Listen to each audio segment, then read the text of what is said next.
आप तमाम नाजरीन का TN उर्दू न्यूज़ में इस्तकबाल है। बल्दी हल्के 12 हनुमानपुरा कौंसलर शेख उमर की सालगिरह महल्ले के नौजवानों की जानिब से धूमधाम से मनाई गई। इस मौके पर शेख उमर ने केक काटा और नौजवानों की जानिब से मुनक्किदा खून का अतिया कैंप का इफ्तिताह किया। आइए देखते हैं इसके चंद झलकियाँ। चैनल को लाइक करें, शेयर करें और सब्सक्राइब करना ना भूलें।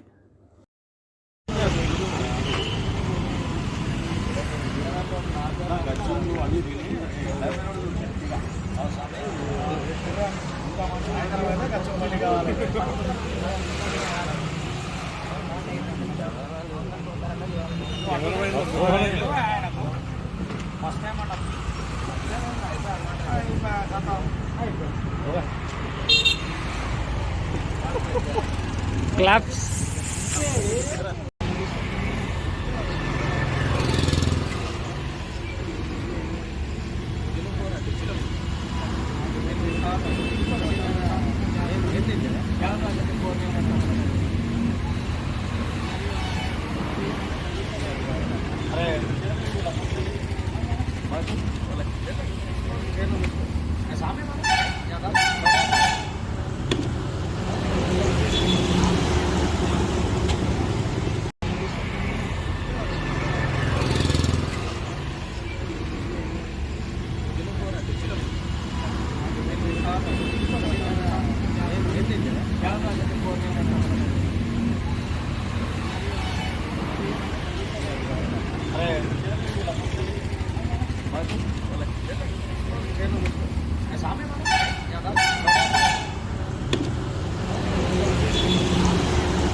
Call back.